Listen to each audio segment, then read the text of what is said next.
Et cette personne-là qui vient d'ailleurs, elle arrive avec son bagage, c'est tout à fait normal. Cette personne-là n'a pas nécessairement honte. Puis on souhaite pas qu'elle ait honte en plus, sauf que le honteux, la personne qui arrive de l'extérieur le sent que le Québécois est honteux et ne comprend pas cette honte, parce que nous-mêmes, on la comprend pas d'où elle vient, cette honte. Mais elle vient, entre autres, des blessures de l'histoire.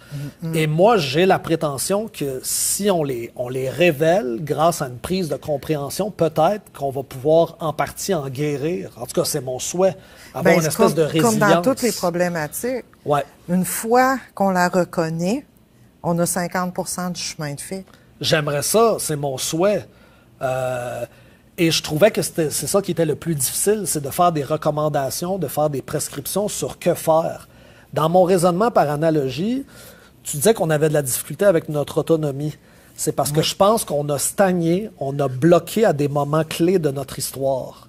La rébellion des Patriotes, on a stagné à ce moment-là parce que c'était une prise de parole politique pour l'indépendance qui n'a pas fonctionné.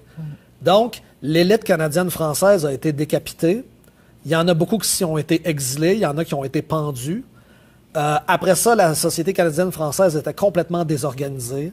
Il y a eu une hémorragie au niveau de l'immigration. Il y a eu 1 million de personnes en 100 ans qui sont passées aux États-Unis. Fait que les Québécois se cherchaient un nouveau modèle de société. Ils se sont complètement tournés vers l'institution religieuse. Et ça a été le triomphe de l'Église catholique. Et il y a eu énormément de bonnes sœurs, énormément de curés, etc., etc. Mais la prise de parole d'autonomie, comme tu dis, n'a pas été faite. C'est comme si, d'un point de vue freudien, on avait une fixation. Et là, quand tu regardes à d'autres moments des prises d'indépendance, 80, 95, comme ce n'est jamais réalisé, ben l'autonomie est encore niée, ou c'est comme si on s'était s'auto-sabordé, on s'était fait un peu harakiri, comme disait Falardeau, donc... Ben oui, puis c'est normal. Je veux dire, quand tu te fais pas confiance, comment tu peux croire en ton autonomie? Et ensuite, intégrer l'autre.